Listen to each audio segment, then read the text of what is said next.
Tapi saya ingin menyampaikan ilmu atau pengetahuan apa yang sudah saya peroleh selama CGP.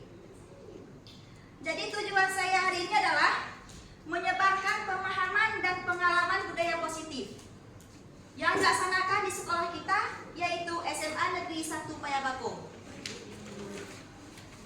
Baiklah Bapak Ibu semua, sebelum saya menjelaskan memaparkan materi tentang apa itu budaya positif, saya ingin menanyakan kepada Bapak Ibu, ketika mendengar kata-kata budaya positif, kira-kira nih apa yang terbesit di dalam benak Bapak Ibu tentang budaya positif tersebut? Tentang apa Bapak Ibu?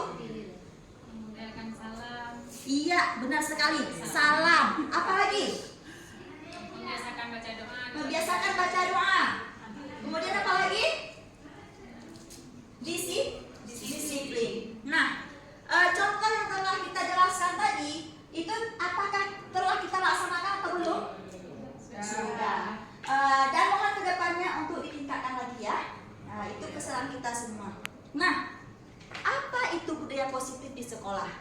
Jadi budaya positif itu berarti kebiasaan baik yang kita laksanakan di sekolah yang berpihak pada murid agar mereka dapat berkembang menjadi pribadi yang kritis, penuh hormat dan bertanggung jawab. Nah, Bapak Ibu, jadi pentingkah kita terapkan budaya positif di sekolah? Sangat penting. Kenapa? Karena dengan adanya budaya positif, sama dengan kita sebagai guru dapat meningkatkan motivasi yang ada dalam diri peserta didik. Ini kan kita khususkan pada peserta didik. Nah, kenapa? Ketika seorang guru mampu menerapkan budaya positif, tidak hanya untuk diri sendiri, akan tetapi guru tersebut harus bisa menyebarluaskan kepada yang lain, termasuk bukan sejawat dan siswa. Untuk apa? Supaya terbentuknya budi pekerti yang luhur, siswa bertanggung jawab, dan sesuai dengan profil pelajar Pancasila. Baik, Bapak Ibu, kita lanjut. Nah, yang telah saya pelajari sebelumnya di modul ini, yaitu tentang budaya positif, ada beberapa konsep inti budaya positif.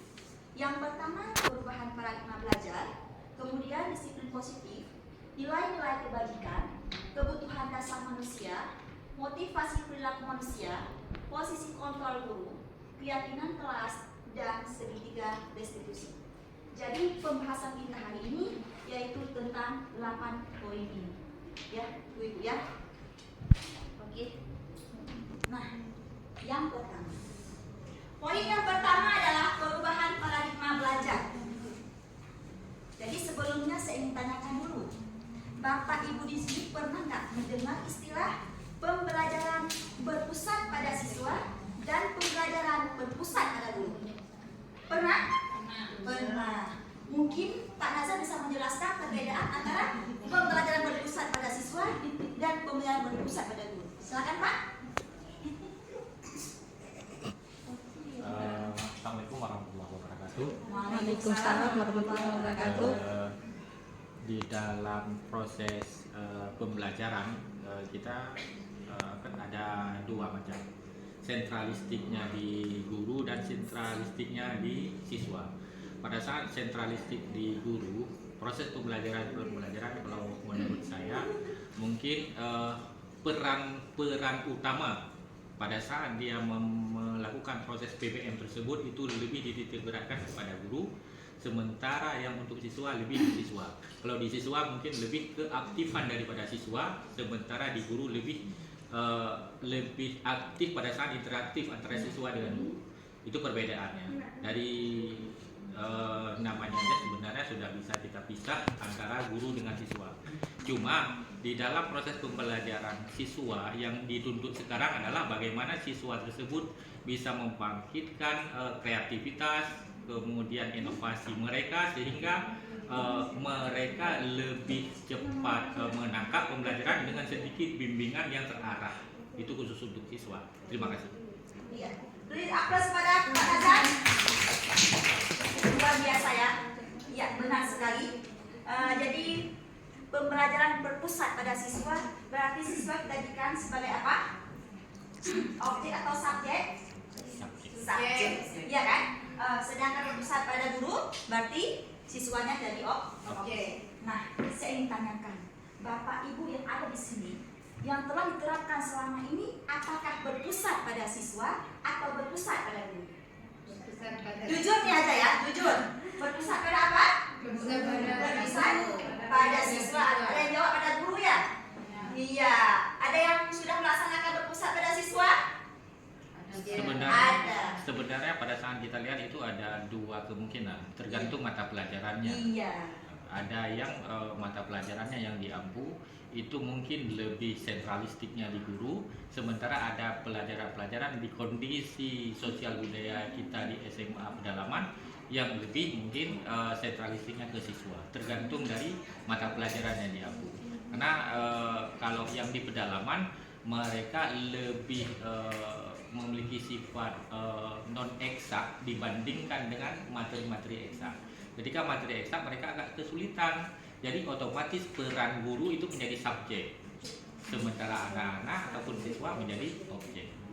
Tapi beda juga tergantung dari individu si anak tersebut. Itu, terima kasih.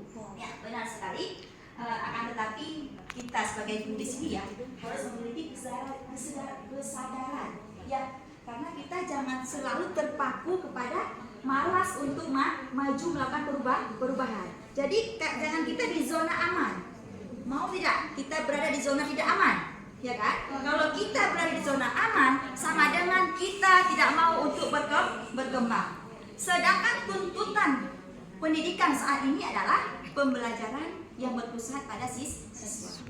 Nah, akan tetapi perlu dikunci di sini, pembelajaran berpusat pada siswa bukan berarti siswa yang berbicara di depan, sedangkan guru duduk saja. Tidak. Akan tetapi guru tetap membimbing, mendorong dan memotivasi. Ya, jangan nanti ketika kita memahami adalah berpusat pada siswa, biarkan siswa mengajar di depan, kita jadi monitoring. Tidak seperti itu ya. Iya. Nah, jadi perubahan paradigma belajar di sini, jadi perubahan paradigma sama dengan pembelajaran dengan paradigma baru. Nah, di sini bisa kita sebagai guru bisa merancang pembelajaran dengan pembelajaran berdiferensiasi. Ya, di mana kita sebagai guru menuntut peserta didik untuk sesuai kebutuhan berdasarkan tahap perkembangan. Jadi kita sesuaikan dengan tahap kebutuhan peserta didik dan juga harus sesuai dengan profil pelajar Pancasila. Siapa masih ingat apa saja profil pelajar Pancasila? Iya, benar sekali. Apalagi? Kebinekaan global. Iya, benar sekali. Apalagi? Gotong royong. Apalagi? Beriman dan bertakwa. Apalagi? Kreatif dan bernalar kritis. Ya. Jadi kita kan sudah menerapkan pada siswa ya. Ada beberapa bagian sudah kita terapkan pada siswa. Dan saya menekankan di sini ketika adanya profil pelajar Pancasila yaitu bergotong royong. Nah, kita pahami bergotong royong di sini bukan membersihkan gelas dan bukan hanya membersihkan kelas dan membersihkan sekolah, bukan di sisi itu. Akan tetapi juga bergotong royong di sini adalah bagaimana kita bisa mengajak peserta didik untuk berkolaborasi, baik berkolaborasi dengan sesama teman maupun dengan guru. Ya, baik, kita lanjut. Ya, baik ibu-ibu, mohon perhatiannya. Ketika kita menerapkan budaya positif, maka penting adanya kontrol. Akan tetapi di sini ada terjadinya miskonsepsi tentang teori kontrol. Nah, yang pertama, ilusi guru mengontrol murid. Ya, ketika kita beranggapan bahwa kita sebagai guru mengontrol murid, apa yang kita pikirkan? Kita hanya mengontrol. Itu adalah anggapan yang salah. Akan tetapi di sini kita harus bisa memotivasi, mendorong, bukan saja mengontrol. Harus bisa motivasi, mendorong sehingga dengan mudahnya tercipta komunikasi dan kolaborasi antara siswa dengan guru. Ya, jadi jangan salah paham, bukan sekedar mendorong dari belakang, tapi harus adanya motivasi. Nah, yang kedua, ketika ada anggapan bahwa semua penguatan positif, efektif, dan bermanfaat. Nah, itu benar atau salah Bapak Ibu? Penguatan positif, ketika adanya penguatan positif, apakah itu sudah pasti efektif dan bermanfaat? Belum tentu. Maksudnya gini, ketika kita memberikan hadiah kepada siswa berprestasi, nah, apakah hasilnya itu akan berpenguatan positif dan efektif atau total manfaat? Belum tentu kan? Ada sebagian siswa gini, ketika kita memberi hadiah kepada siswa berprestasi, mereka bangga dan mereka ingin terus belajar, bisa meningkatkan motivasi. Tapi ada sebagian siswa ketika adanya hadiah dengan prestasi sama dengan mereka bisa menurun rendahnya motivasi. Jadi belum tentu Bapak Ibu. Ya, jadi itu bisa terjadi miskonsepsi. Kemudian ilusi bahwa kritik dan membuat rasa bersalah mampu membuat karakter. Nah, membuat rasa bersalah itu apakah sudah pasti dia mampu membuat karakter? Belum tentu juga. Ketika kita menghukum peserta didik dengan suatu masalah yang dilakukan, sama dengan apakah itu bisa menjadi perubahan bagi peserta didik? Belum. Ada sebagian peserta didik dengan adanya hukuman malahan mereka lebih malas, ya kan? Jadi hukuman itu belum pasti bisa menguatkan karakter. Kemudian ilusi bahwa orang dewasa berhak memaksa. Nah, ketika kita beranggapan orang dewasa itu berhak memaksa yang lebih di bawahnya, ya lebih rendah di bawahnya berarti anak-anak. Kita kan sebagai guru, ya kita kan lebih dewasa dari mereka. Jangan kita menganggap dewasa itu berhak memaksa, ya. Jadi kita tidak memaksa, tapi harus mendorong dan memotivasi. Kenapa? Karena ini semua sesuai dengan filosofi Ki Hajar Dewantara yang telah kami pelajari, yaitu yang pertama, salah satunya pendidikan itu harus menuntut, bukan menuntut. Kemudian guru harus menjadi among bagi peserta didik, dan kemudian pembelajaran harus berpihak pada guru. Insya Allah kalau kita laksanakan seperti itu, maka akan mudah terlaksananya budaya positif. Semangat Bapak Ibu? Oke, jadi gini, ketika saya katakan SMA Negeri 1 Payabakong, Bapak Ibu jawab yaitu luar biasa. Ya? Oke. Nah, SMA Negeri 1 Payabakong Luar biasa. Oke, kita bertepuk tangan untuk kita semua. Baik, kita lanjut walaupun sudah siang ya. Nah, mengubah paradigma stimulus respon ke pendekatan teori kontrol. Nah, tadi kan saya sudah jelaskan tentang miskonsepsi teori kontrol. Jadi siapa sesungguhnya yang memiliki kontrol? Sebelum ada teori kontrol, stimulus respon. Jadi menganggap begini, stimulus respon, kita mencoba mengubah orang agar berpandangan sama dengan kita. Itu pemaksaan atau bukan? Pemaksaan. Kita mau siswa harus bisa seperti yang kita mau, ya kan? Menganggap mereka mau mengikuti kita, itu pemaksaan. Akan tetapi teori kontrol di sini bukan seperti itu. Kita berusaha memahami pandangan yang ada pada mereka. Jadi kan, karena tadi kita pahami pembelajaran harus berpihak pada siswa. Oke. Kemudian perilaku buruk dilihat sebagai suatu kesalahan. Apakah itu sudah pasti? Perilaku buruk dilihat suatu kesalahan?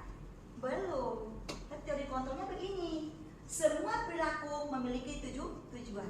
Nah, misalnya gini, ketika siswa berperilaku tidak sesuai yang kita mau, ya kan, berperilaku tidak disiplin, jangan kita langsung menghukum, tetapi kita sebagai guru harus bisa menanyakan dulu kenapa mereka melakukan kesalahan. Pastinya siswa tersebut melakukan kesalahan ada alasan ataupun tujuan. Jangan langsung menghukum. menghukum. Ditanyakan dulu ya Bapak Ibu. Contohnya gini, ketika siswa terlambat, nah jangan langsung kita menghukum tidak izin masuk, tapi kita sebagai guru harus tanyakan dulu kenapa terlambat hari ini nak, ya. Kemudian orang lain bisa mengontrol saya, itu terus responnya. Jadi dari kontrolnya bukan orang lain yang mengontrol kita, tapi kita sendiri yang mengontrol diri sendiri. Itulah maknanya adalah motivasi intrinsik. Kemudian saya bisa mengontrol orang lain, sebenarnya Anda tidak bisa mengontrol orang lain. Ya, jadi kita sendiri dan dia sendiri yang mengontrol orang lain. Sendiri. Nah, kita lanjut. Poin berikutnya adalah disiplin positif. Nah, ketika ada kata-kata disiplin, itu yang Bapak Ibu pahami apa? Aturan, ya kan? Patuhi aturan. Padahal sebenarnya disiplin itu berasal dari bahasa disiplina, kata disiplina berarti